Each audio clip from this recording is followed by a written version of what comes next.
Today's podcast is brought to you by Audible.com.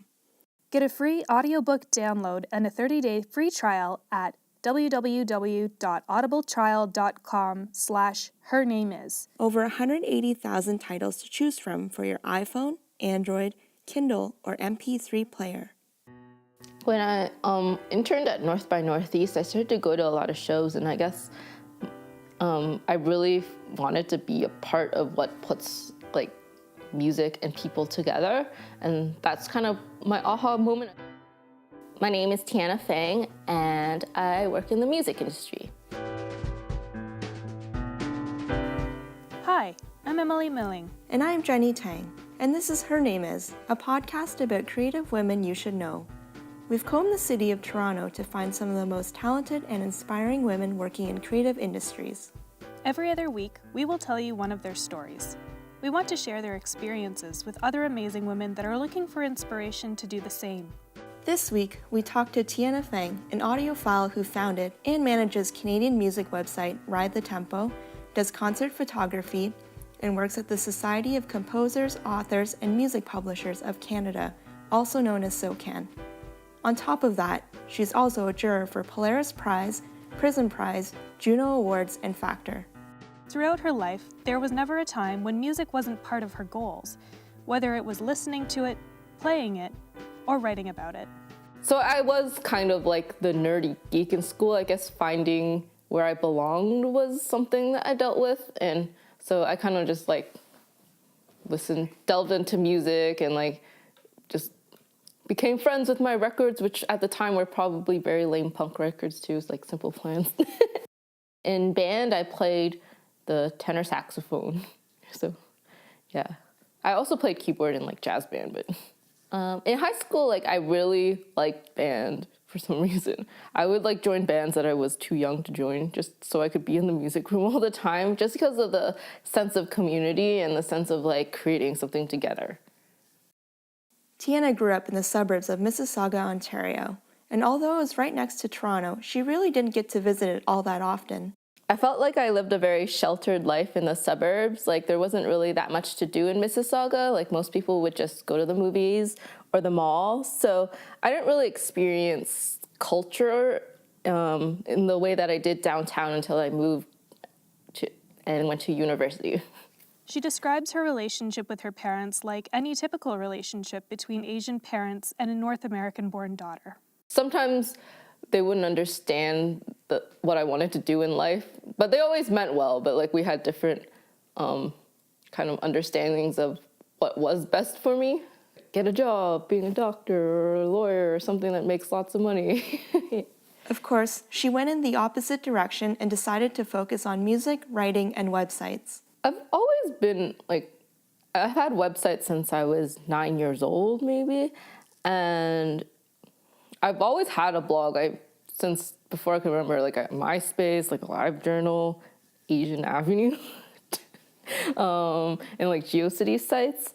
So I always loved writing, and I always loved writing. I remember in grade 3, I used to write my own choose your own adventure stories. I just fill a notebook full of turn to page 12 if you chose this, stuff.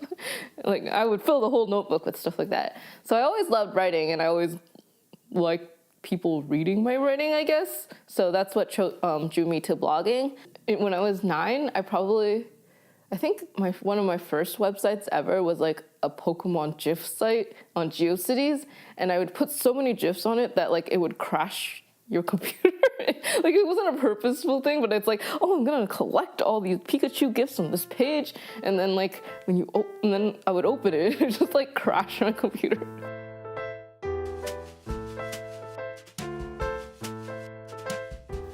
Tiana knew that she wanted to go into the music field, but wasn't sure how she could find work. So she pursued music studies at the University of Toronto, thinking that teaching could always be a career option. I really liked the courses. I got to learn a lot of instruments, taiko drumming, steel pan, and clarinet.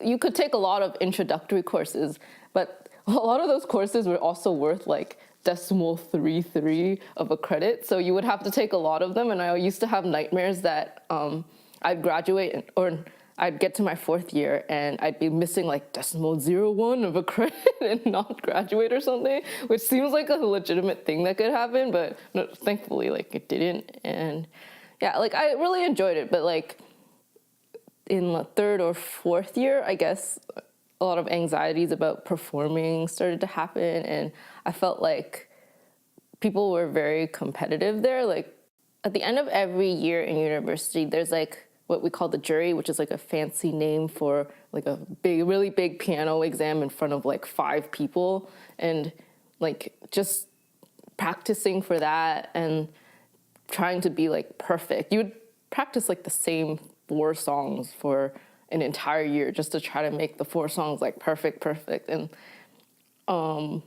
something about that just like made me not like it anymore. And also the environment that like the school was in, like you'd also perform a lot for your peers, and I felt like I was constantly being judged when, yeah, it starts making like what your passion was less fun and like more anxiety.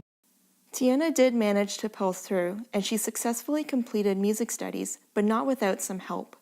So I did end up seeing like a therapist for it, and they did prescribe stuff, but I was very hesitant to take it. Like, so around 2 or 3 years ago, I decided not to, not taking anything for anxiety purposes or anything like that right now.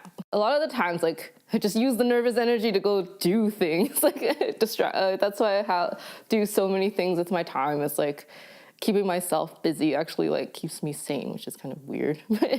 And I also try like weird natural things like vitamin D, and like I also have like this lamp thing that's called like a happy light, and I feel like it helps a little bit, whether placebo or not. But yeah, I just didn't want to be like taking medication that I felt like could change my personality. Now that performing music wasn't a career option for Tiana, she had to figure out what to do next. Yeah, I can definitely say that.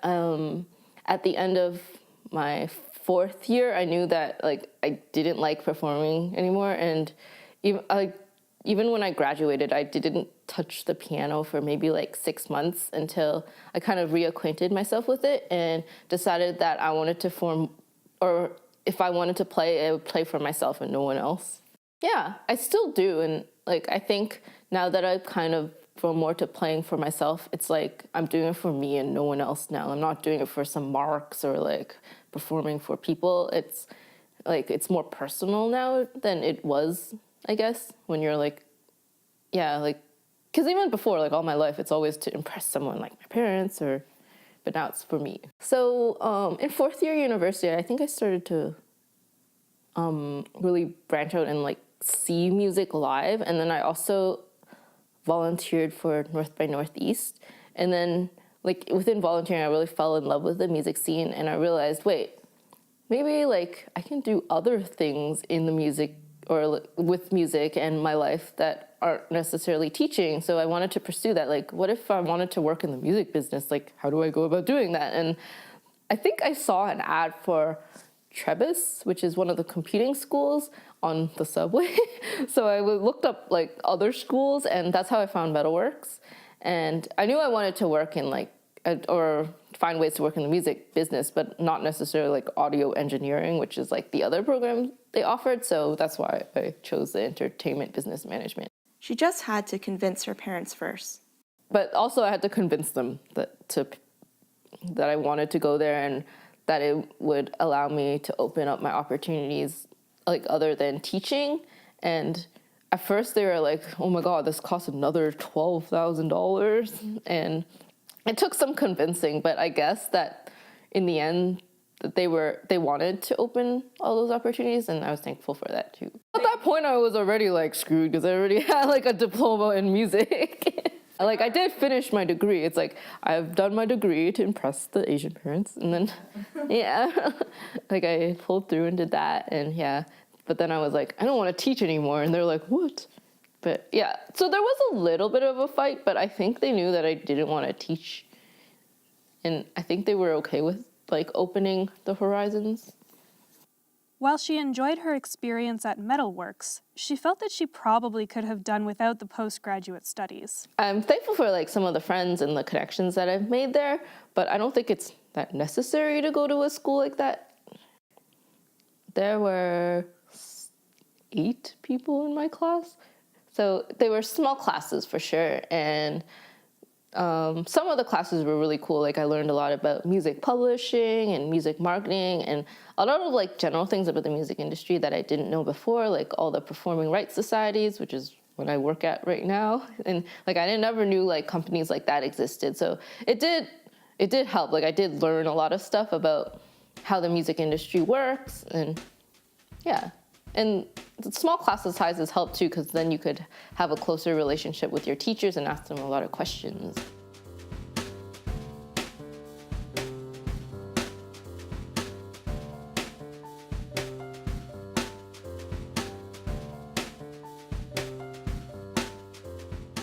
While she enjoyed her experience at Metalworks, she felt that she probably could have done without the postgraduate studies. Well, even like myself, I was pretty naive at the time. Like I was like, I have all this schooling, I'm gonna get a job right away. And I applied for things that I was like totally not qualified for.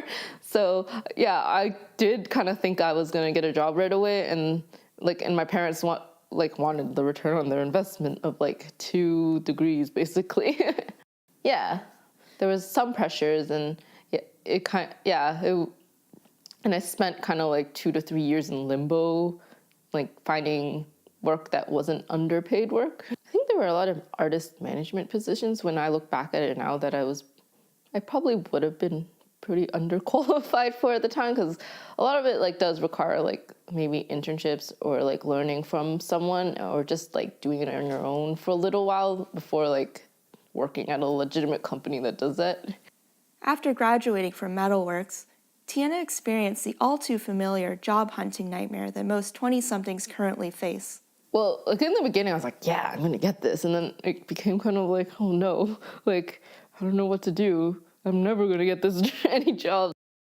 There was a period where I was like, maybe I'll just like look for other types of jobs that I think I can do, like maybe office work and stuff like that. I never actually did go for one of those interviews, but there was like, I'm gonna give up on this. I'm gonna apply for other jobs instead. And yeah, I think money in the like always like when you're in any sort of creative industry becomes a struggle. Like I was lucky enough that I never had to take some sort of like part-time job to like sustain my life or whatever. But yeah, that's definitely one of the reasons why I might have backed out on it and just become a teacher or something. Tiana eventually decided to dive into internships. I started to pursue like internships. It wasn't like a year into this like hopeless job hunt that I considered internships, because it was always like, I spent so much money, why would I work for free? Indie Pool was like, it was something like everyone who worked in the industry did. It was kind of like a pointless 2-week internship where all you did was you literally like glue CD case. You know the paper CD, like the ones that aren't jewel cases, they're like paper CD cases. We'd like fold them and then glue them. And I'm like, I feel like this is not legal now. And I think if you try to look up an Indie Pool internship, it doesn't exist anymore for that reason. And so like we basically spent like 2 weeks gluing CDs. I don't think I really got anything out of that. After Indie Pool, Tiana interned at the Agency Group, an artist management agency, and Exclaim, a monthly Canadian music magazine. The more I interned, the more I started to like meet people, and the more I started to learn and how things work. And yeah, like I don't have any regrets about like being in this industry, even though I did have to work for free for a little while.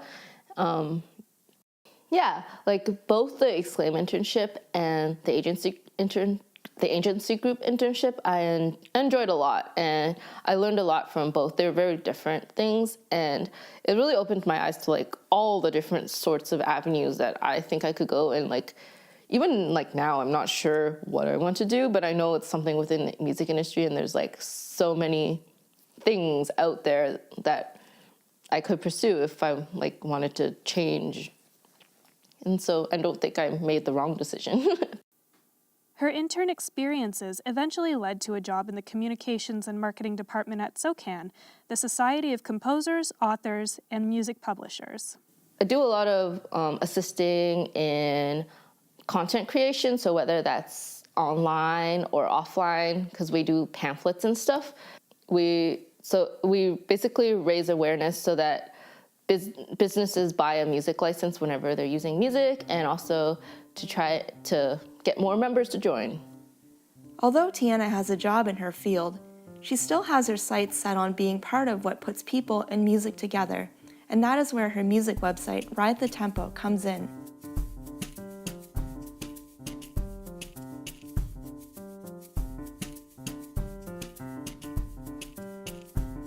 For you, the listeners of Her Name Is Podcast, Audible is offering a free audiobook download with a free 30-day trial to give you the opportunity to check out their service.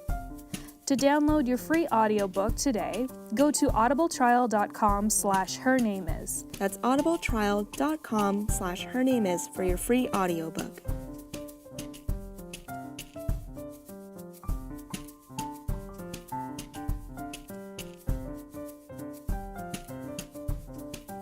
In terms of like what I want to do with life is something that I'm still unsure of to this day. Like, I feel like your whole 20s and 30s is still trying to figure that out. And yeah, so I don't have a concrete answer for that question, but yeah, just being a part of like every time I'm at a music festival, I kind of have that aha moment that it's like, I like being here, and like, I'm happy and I'm thankful for the job I have now.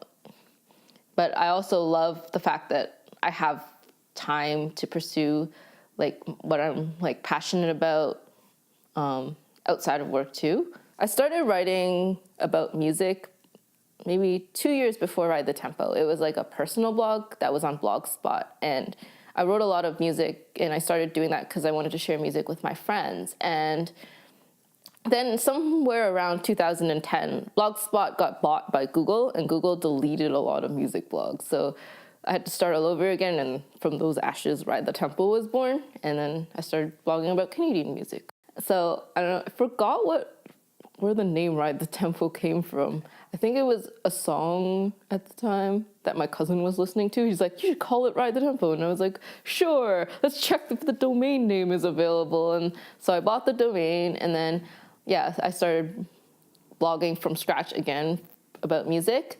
And then in 2011, I made it about Canadian music exclusively. I'd been listening to a lot of CBC Radio 3, I guess. And as the blog grew, I started to get way too many emails. So I was like, let's filter it down to have like a kind of a focus. And I was inspired by a lot of other blogs at the time. So there was Hero Hill, which is not a thing anymore. I Heart Music, which is also not a thing anymore. So I'm now one of the last remaining Canadian music blogs that are still a thing. And there's still a few, but not many as there was in 2011.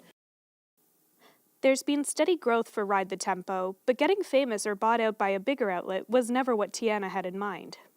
For Ride the Tempo, I'm actually really happy with the way it is and the way it's been growing.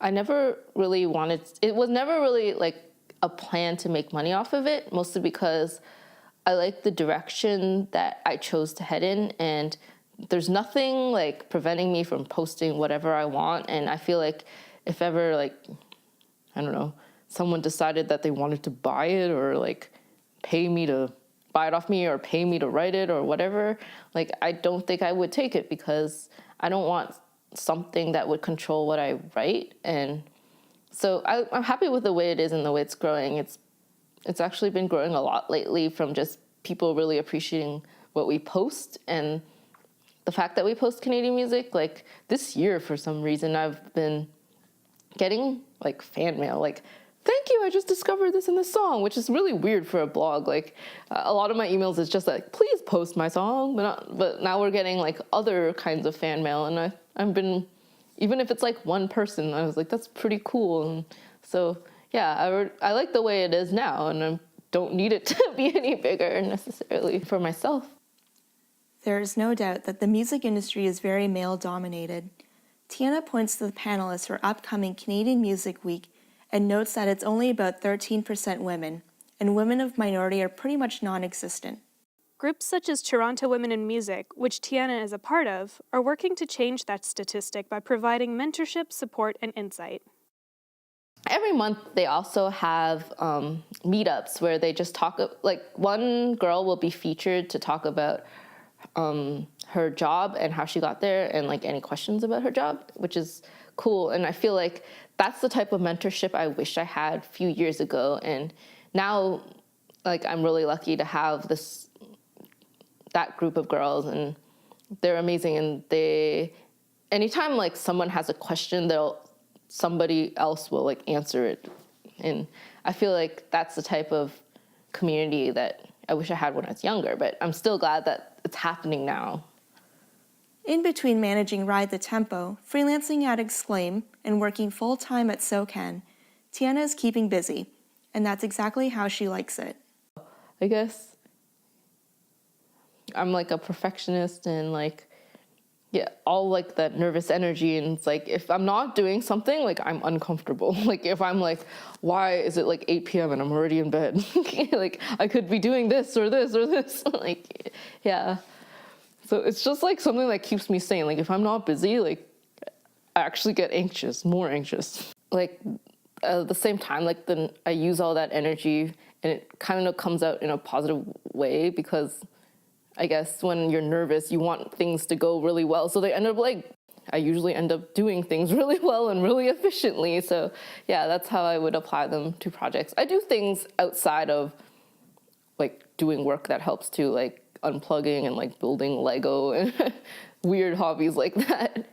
I have a lot of weird hobbies, but yeah, like Lego's fun. Like things about building like Lego is that you have like a set of instructions and you can focus on something, and like it forces you to unplug. So that's something that I really like about doing it. And like it's like very meticulous at a time. So you can waste like a couple hours doing it and not realize it. But then it's like, that was so relaxing because I didn't think about anything else except the task at hand.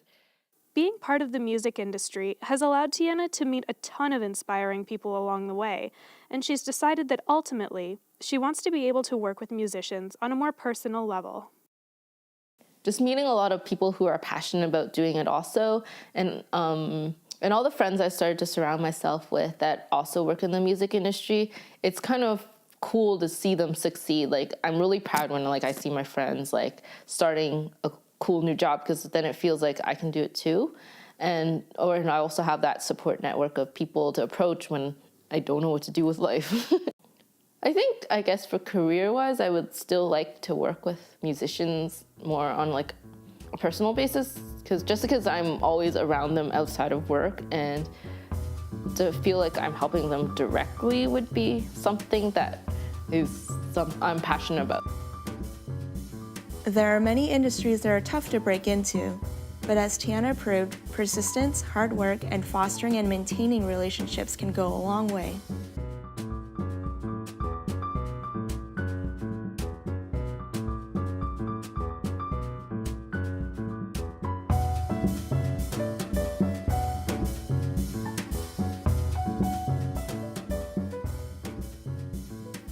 On May 4, Ride the Tempo and Next bring you a rocking all-woman lineup featuring Partner, Pony, Eyeballs, Pale Lips, and Pins and Needles for Canadian Music Week at the Silver Dollar. Check out Her Name Is Podcast for more details. You can support Her Name Is by following us on Twitter, liking us on Facebook, and rating and reviewing the podcast. That will help us find more listeners like you. And if you like the show, tell a friend. You can contribute to the podcast at hernameispodcast.com. Sponsorship and partnership opportunities are available. If you're interested, send us an email at info@hernameispodcast.com. Thank you for listening and supporting the show. Special thanks to everyone that's supported us so far in creating this podcast, including Ben Donnelly, Justin DeClue, Cindy Milling, Sang Tang, and our furry friends George Michael, Milosh, and Godzilla. If you are, or know of a woman in the creative industry in Toronto, we'd love to meet you. Email us at info@hernameispodcast.com or get in touch through Facebook or Twitter. We can't wait to hear from you. This episode was produced and edited by us, Emily Milling and Jenny Tang. Music was written by Emily, and this podcast is a product of Can Make Productions. Thanks for listening. Before we go, Tiana wants to share one solid advice with you. So I find that with everything I do online, whether it's my personal blog, Ride the Tempo, Twitter, or Facebook, I'm very much myself. Like, I'm not trying to be anyone in particular. And it's like 100% me, like everything. Like sometimes I'll say like the most weird, inappropriate stuff. But yeah, and I think because I do that, people tend to trust me. Always be 100% yourself, because that's something that has helped me along the way for sure. School won't get you the job, but do go to school.